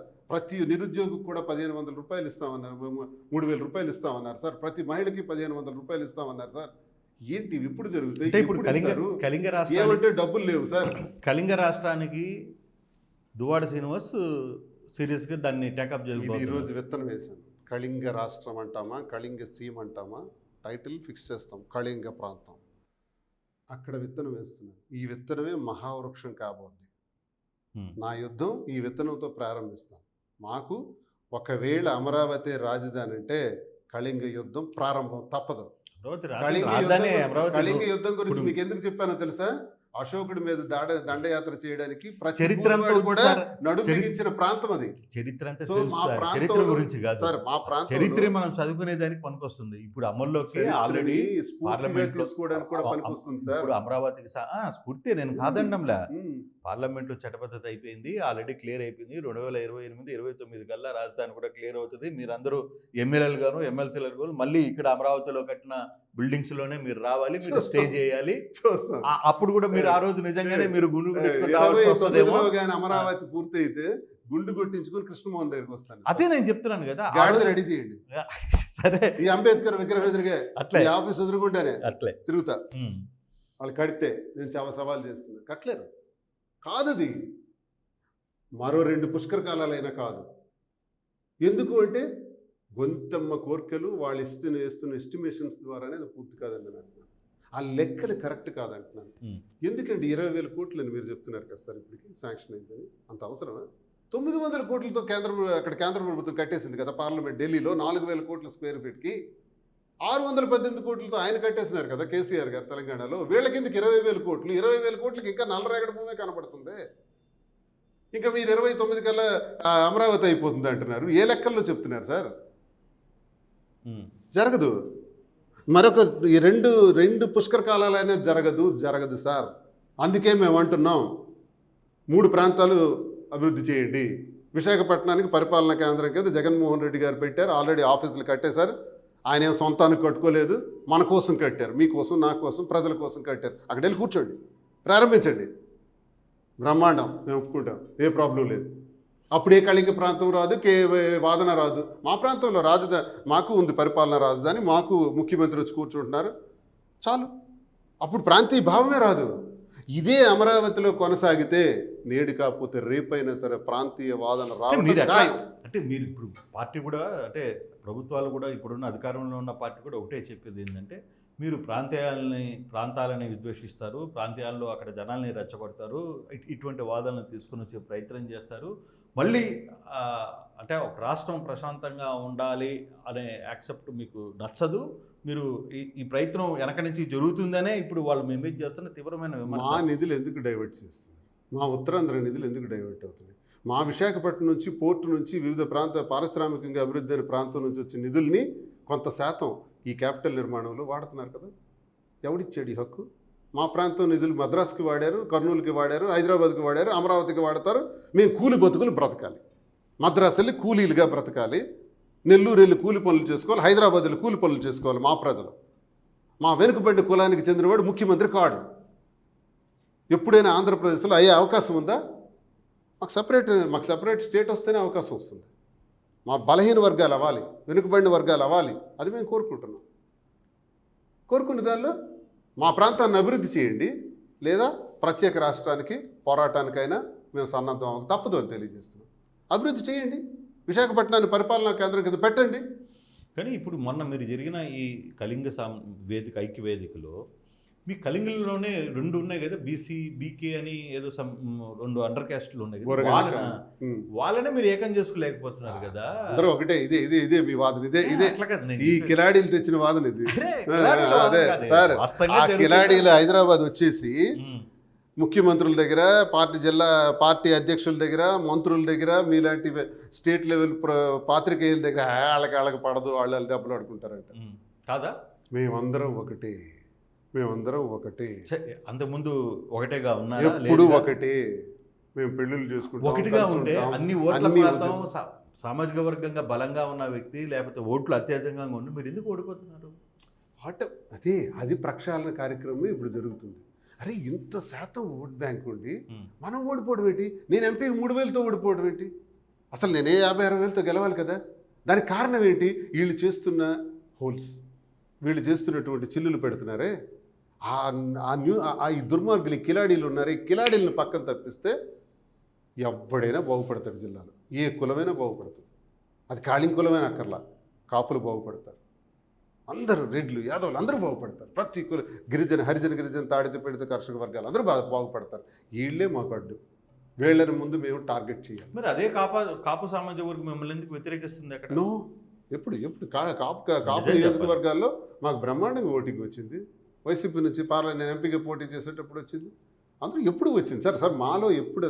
నేను అన్నది మీరు బాగా అర్థం చేసుకోండి సార్. మా కులాల్లో చిచ్చు పెట్టి కులాల మీద దాడులు, ఆ 4 తెలుగుదేశం నుంచి 2, వైసీపీ నుంచి 2 కలిపి నాటకం ఆడుతున్నారు. వీళ్ళు ఆడే నాటకంలో మేము పావులుగా ఇబ్బంది పడిపోతున్నాం. ఆ నాటకాలని మేము బ్లాస్ట్ చేయాలి. ఆ కిలాడీల తాలూకు ఎత్తుగడని మేము బ్లాస్ట్ చేయాలి. ఇది మా ఎత్తుగడ, ఇది మా ప్లాన్. ఇది నేను బయటకు చెప్తున్నాను. చెప్పని వాళ్ళు కొన్ని లక్షల మంది ఉన్నారు జిల్లాలో. శ్రీను మా అభిప్రాయం చెప్పాడులే, శ్రీను మా గుండెల్లో ఉన్నది చెప్పాడులే. నాకు మద్దతుగా ఎంతోమంది, శ్రీను ఇదే ప్రొసీడర్, ఎమ్మెల్యే అవ్వటం, ఎంపీ అవ్వటం, గెలవటం అవ్వటం కాదు, ఇదే నీ యుద్ధం. ఇందులో నువ్వు చచ్చిపోని నాకు చెప్తున్నారు చాలామంది. నువ్వు పో, మాకు పర్వాలేదు, బట్ సాధించు, విజయం సాధించి ఈ దిశలో నువ్వు నీకు మేమున్నాం అని 60,000 మంది ఆలోచించారు. ఇప్పుడు కాపులు కూడా అందరూ ఏకమవుతున్నారు. శ్రీని చెప్పింది కరెక్టే కదా. మా కులంలో మాత్రం తెలుగుదేశంలో ఎందుకు కళా వెంకటరావుకి ఇవ్వలేదు? ఎందుకు కలమటి కుటుంబాలను నాశనం చేసినారు? ఎందుకు వైసీపీలో కూడా కాపు కులాలని అణగదొక్కుతున్నారు? శ్రీని చెప్పింది రైటే కదా, మనం ఎందుకు యుద్ధం చేయకూడదు? వాళ్ళు ఆలోచిస్తున్నారు, అందరూ ఆలోచిస్తున్నారు. మీరు పార్టీ బహిష్కరణ అయిపోయిన తర్వాత జగన్మోహన్ రెడ్డిని కలిసే ప్రయత్నం ఏమైనా చేశారా? అన్న కలిసాను అన్న అసెంబ్లీ ఎన్నికలు. అసెంబ్లీలో మేము ఉన్నప్పుడు కలిసారులే, వేసాడుగా మేము మీద కూడా ఒక చవాక్ వేసాడుగా అప్పుడుగా. అసలు ఏంటి అన్నను కలుస్తాను ఎందుకు కలను? కలవని నా గుండెల్లో నుంచి జగన్మోహన్ రెడ్డి గారిని ఎవరు తీయలేరు కదా, అన్నప్పుడు ఉంటాడు కదా, అన్నను కలవడం ఆన్సర్. అసెంబ్లీలో కలిసినప్పుడు ఇప్పుడు ఆయన ఆశయాల కోసం యుద్ధం చేస్తున్నాను కదా, పార్టీలో ఉన్నోళ్ళు ఎవరైనా చేస్తున్నారా? చాలామంది మాట్లాడుతున్నారా? జగన్మోహన్ రెడ్డి గారిని గన్పెట్టి కాల్చేయాలంటే ఒక్కడ జిల్లాలో మాట్లాడా? ఈ సోకాల్డ్ కిలాడికి చెందినటువంటి వాళ్ళు మాట్లాడారా? ధర్మాన ప్రసాద్ కృష్ణదాస్ కౌంటర్ ఇచ్చారా? ఆ తర్వాత ఇంకోటి కూడా అలిగేషన్, మీ జిల్లా మంత్రి చాలా సీరియస్ అలిగేషన్ జగన్ మీద చేశారు. రాజశేఖర రెడ్డి కుట్ర చనిపోయిన తర్వాత వెనక జగన్ ఉన్నాడేమో అని చేసిన వ్యాఖ్యల్ని, లేదా ఆయన వరుసగా జరిగిన పరిణామాలు, ఇప్పుడు ఆయన తిట్టిన వాళ్ళందరినీ నువ్వు చేర్చుకొని, అంటే అప్పుడు మాట్లాడిన బొత్స సత్యనారాయణ, ధర్మన్న, వీళ్ళందరినీ నువ్వు ఈరోజు దగ్గర పెట్టుకున్నా వాళ్ళే కదా మాట్లాడారు, మేం కాదు కదా అని చెప్పి ఆయన మాట్లాడతారు. ఎలా చూస్తారు దీన్ని? నిన్న అచ్చెన్నాయుడిది మాట్లాడినటువంటి మాటలను తీవ్రంగా నేను ఖండిస్తున్నాను. ఒకటి, రాజశేఖర రెడ్డి గారు 150 సంతకాలతో ముఖ్యమంత్రి అవ్వాలనుకున్నారు అనేదో చెప్పాడు. రాజశేఖర రెడ్డి గారి మరణానంతరం ఆ 150 సంతకాలతో ముఖ్యమంత్రి అవ్వాలనుకుంటే జగన్మోహన్ రెడ్డి గారికి 1 నిమిషం పట్టదు, 2009లోనే అయిపోతారు. కానీ నాన్న తెచ్చిన ప్రభుత్వాన్ని నేను కూల్చునని చెప్పారు, నేను పడదోయనని చెప్పారు అనేసి యుద్ధం చేశారు. దానిలో 2014లో ఫైట్ చేశారు, ఓడిపోయారు. 2019 వరకు మళ్ళీ యుద్ధం చేశారు, 19లో గెలిచారు. కష్టపడి ప్రజల ద్వారా గెలిచారే తప్ప తండ్రి మరణాంతరం ఇచ్చిన 150 సంతకాలతో రామారావు గారికి వెన్నుపోటు పొడిచి చంద్రబాబు నాయుడు ముఖ్యమంత్రిగా గెలిచి అయిపోయేటట్టు జగన్మోహన్ రెడ్డి గారు అవలా. చరిత్ర ఇది మనకు చెప్పడంలా. నిన్న ఎక్కడో మద్యం సేవించి వచ్చినట్టున్నాడు అచ్చెన్నాయుడు, తాగేసి వచ్చి 150 సంతకాలతో నువ్వు ముఖ్యమంత్రి అయిపోయావన్నట్టు. నిజమా ఇది? చరిత్రలో ఎక్కడైనా ఉందా? 2, తండ్రి మరణం అప్పుడు నువ్వు ఎక్కడున్నావు అన్నాడు. అసలు హత్య రాజకీయాల గురించి అచ్చెన్నాయుడు మాట్లాడడం ఏంటి? అసలు హత్యలు ఆలింట్లోనే కదా ప్రారంభమైనాయి. సొంత చిన్న ఆయన కింజరాపు కృష్ణమూర్తి వాళ్ళ కుటుంబ సభ్యుల్ని ఎంత నాశనం చేశారు ఈ అచ్చెన్నాయుడు కలిపి. మీకు తెలుసా? అసలు ఎమ్మెల్యే ఎవరు అనుకున్నారు? మాజీ ఎమ్మెల్యే కింజరాపు కృష్ణమూర్తి. వీళ్ళ నాన్న దాలినాయుడు. వీళ్ళ కొడుకులు ఎలా అవుతారు? వాళ్ళ కొడుకులు ఎందుకు కాలేదు?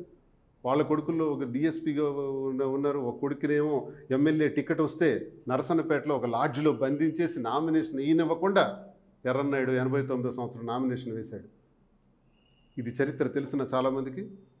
మరి అదేవిధంగా సొంత చెల్లెల్ని వ్యవస్థరం చేసి బట్టలు ఓడదీసి నిమ్మాళ్ళలో అతి దారుణంగా కొట్టినటువంటి అచ్చెన్నాయుడు తెలుసా?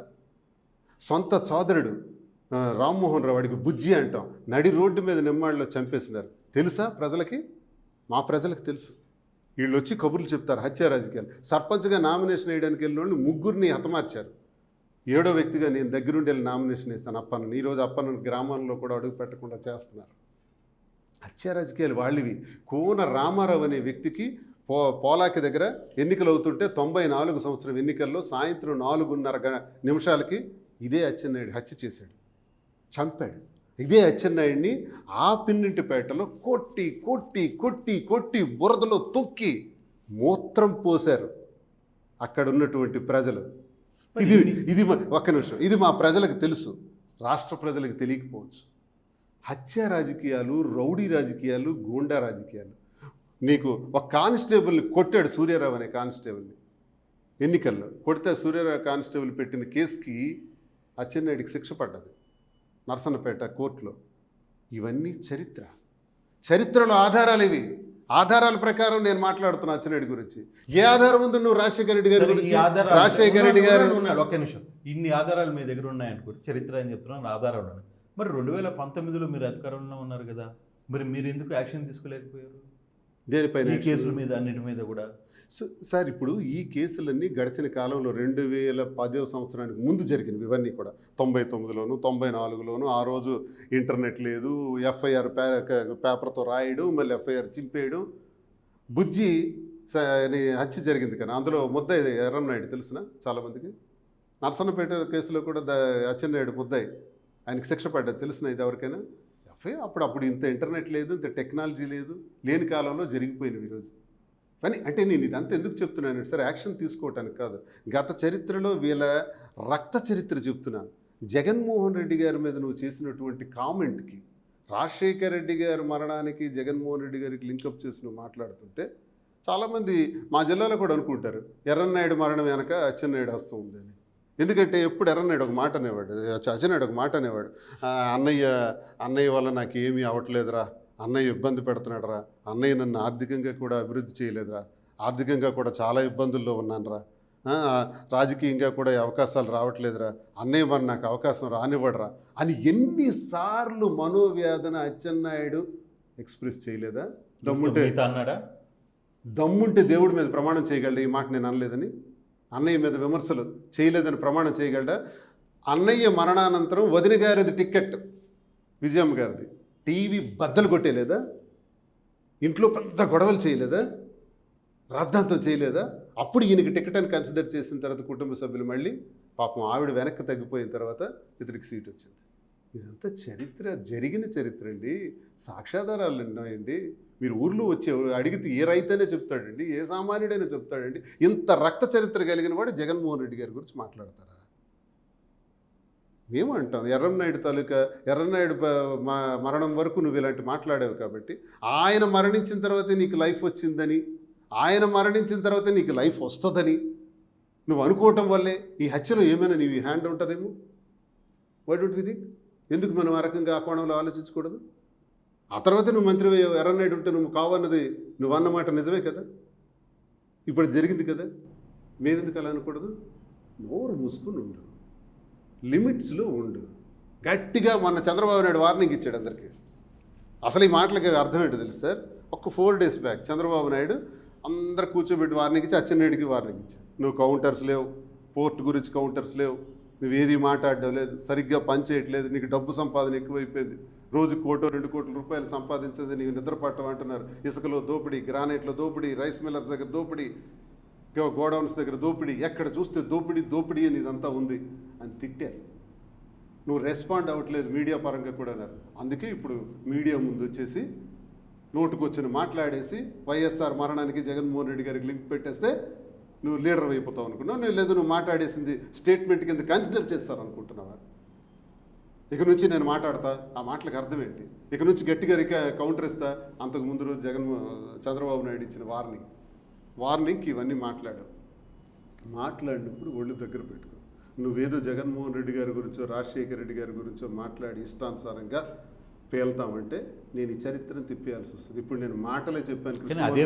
అదే మీటింగ్లో శ్రీనివాస్ ప్రస్తావన కూడా వచ్చింది అనేది ఒక సమాచారం. మేబీ వచ్చిందా లేదా అనేది నాకు తెలియదు, మేబీ నాకు రికార్డెడ్గా నాకు దగ్గర ఏం లేదు, కానీ ఒక ప్రస్తావన వచ్చింది. నిజమేనా? మీకు ఏమైనా ఐడియా?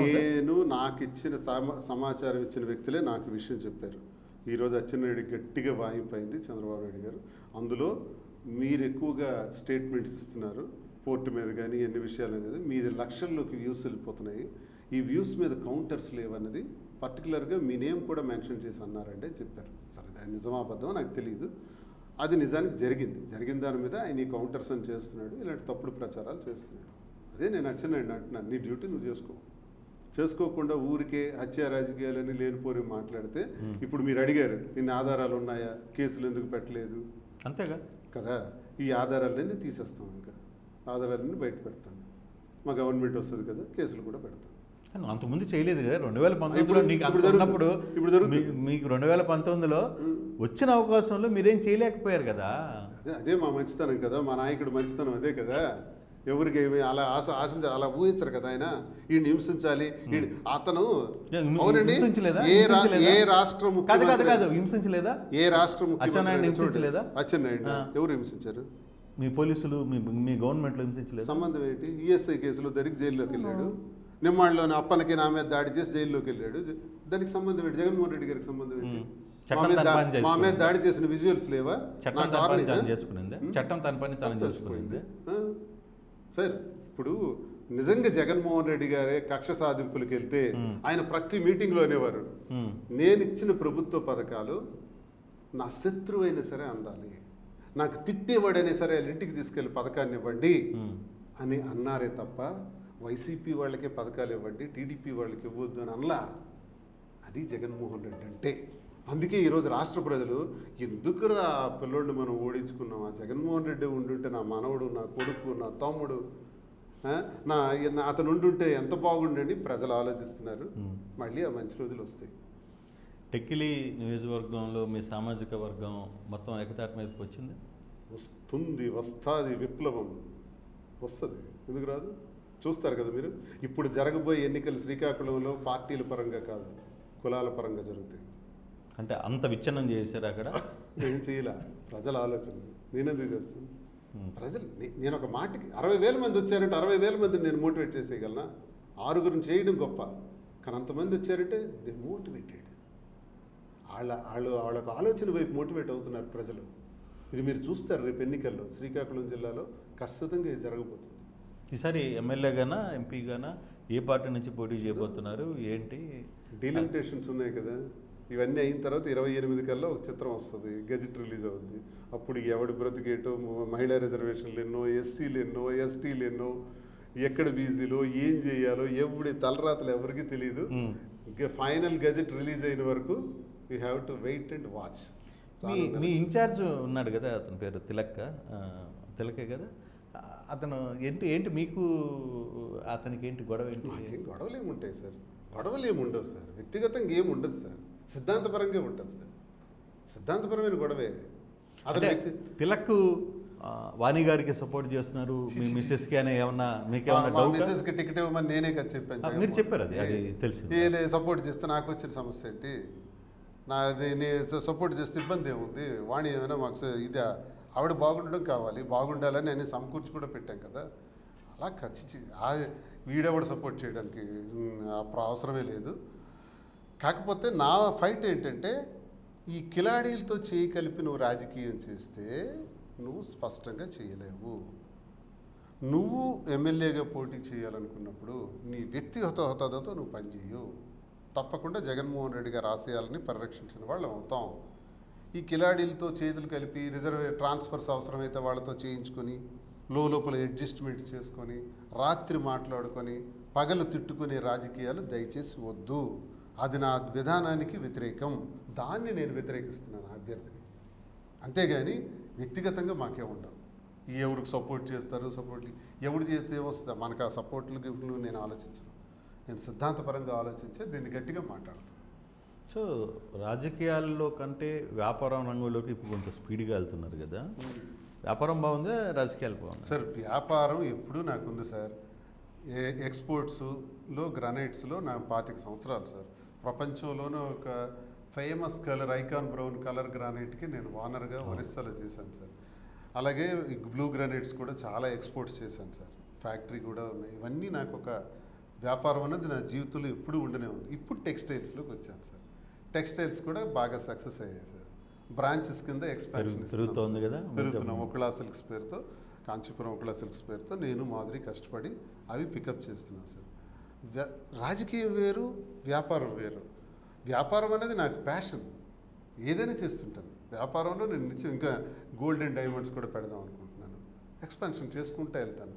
రాజకీయం చేస్తాను, ఏది విడిచిపెట్టను. కష్టపడతాం. రోజుకి 4 to 5 అవర్స్ నిద్రపోతాం. మిగతా టైం అంతా బిజినెస్, పాలిటిక్స్ మీద దృష్టి పెడతాం. కానీ ఒక విషయం నిజం చెప్పాలి అంటే, అది నాకు ఏదో ఒక సోర్స్ ద్వారా వచ్చింది. మీరు ఏదో ఒక సినిమాలో ఎమ్మెల్యేగా నటిస్తున్నారు అనేది ఒక నిజమేనా? ఆల్రెడీ వాలంటీర్ అని ఒక సినిమా నటించాను. ఇప్పుడు త్వరలో షూటింగ్ ఉంది, అది కూడా చేస్తాను. పలానా వారి అబ్బాయి అని ఇంకా చెప్తారు టైటిల్. ఓకే, ప్రొడ్యూసర్ డైరెక్టర్ గారు చెప్తారు. ఎన్ని రోజులు అంటే మీరు పోర్షన్ ఏంటి అక్కడ, మీ రోల్ ఏంటి? అందులో ఒక పొలిటికల్ క్యారెక్టరే, ఎమ్మెల్యే క్యారెక్టర్. మీరు ఎలా ఐడెంటిఫై చేశారు? ఇటీవల జరుగుతున్న సోషల్ మీడియాలో హైలైట్ కావడం అట్లా బుక్ అయ్యారా లేకపోతే ఏంటి? లేదు, నాకు చిన్న పిచ్ ఉందా, యాక్టింగ్ పిచ్ ఉంది. సో ఉంది కాబట్టి చిన్నప్పటి నుంచి డ్రామాలు, నాటకాలు వేయటం, అవి అల్లూరి సీతారామరాజు జాకపాత్ర అభినయం, ఇవన్నీ కూడా నాకు బాగా అలవాటు. అవకాశం వచ్చింది కదా చేద్దాం, అది చేద్దాం సార్. మళ్ళీ పుట్టాం సార్, మళ్ళీ పుడతామని నమ్మకం ఉంటే ఒక జన్మలో ఐఏఎస్, ఒక జన్మలో పొలిటీషియన్, ఒక జన్మలో వ్యాపారవేత్త అనుకోవడానికి పుట్టిందే. ఇప్పుడు పోతాం, ఎప్పుడు పోతామో తెలియదు. పోయేలోపు ఎంత అవకాశం ఉంటే అన్ని ఫీల్డ్స్లో వర్కౌట్ చేద్దాం. ఎందుకు చేయకూడదని ఏమైనా చట్టం ఉందా? లేదు, అది అక్కడ చేద్దాం. సో ఆ ఇంట్రెస్ట్ అయితే ఉంది. అవకాశం వచ్చినంత మేరకు చేస్తాను. ప్రస్తుతం ఒక ఫిల్మ్లో నటిస్తున్నాను. ఇప్పుడే ఫర్దర్గా ఇప్పుడు మీ మాజీ బాస్తో ఇప్పుడు కలుస్తున్నారు ఏంటి ఫర్దర్గా ఏమన్నా ఉందా? ఆ శుభ సమయం ఎప్పుడు వస్తుందో మీరు అసలు ప్రయత్నం జరుగుతుందా లేదు అక్కడ రిజెక్ట్ అవుతుందా? ఉండండి. ఈ ఫైట్స్ అన్నీ నేను చేస్తున్నాను కదా, ఈ యుద్ధాలన్నీ. వాళ్ళు కలిసిన తర్వాత బాస్ తిడతారు. అది కూడా ఒకటి ఉండగా కాబట్టి అదే నేను చెప్తాను కదా, మీరు స్పీడ్గా పోతారు, అక్కడ కొన్ని గీతలు ఉంటాయి, ఆ గీతలు మీరు మీ స్పీడ్కి ఆ గీతలు వేసేవాళ్ళు వేరే రూపంలో జగన్మోహన్ రెడ్డి గారు ప్లాన్ ఏ అమలు చేస్తారా? ఉత్తరాంధ్రలో కళింగ రాష్ట్రం కోసం ఉద్యమాన్ని ప్రారంభించడానికి శ్రీకారం చుట్టడానికి అవకాశం ఇస్తారా? పాలకులే అర్థం చేసుకోవాలి, పాలకులే నిర్ణయించుకోవాలి. ఇది మా నిర్ణయం. మాకు కావాల్సింది ఆ పరిపాలనా రాజధాని కింద విశాఖపట్నం కూడా గుర్తింపు తీసుకురండి. అలాగే కర్నూలు అంటున్నారు న్యాయ రాజధాని, ఇక్కడ శాసన రాజధాని చేసేయండి, బ్రహ్మాండం. సో ఫైనల్గా ఆ మూడ్లోనే ఉన్నారు ప్రస్తుతానికి అయితే. సో రాజకీయాలు అయితే వదిలే ప్రసక్తి లేదు కదా? ఆఖరి ఊపిరి ఉన్నంత వరకు ఉంటాను, ఫైట్ చేస్తాను, వదలను.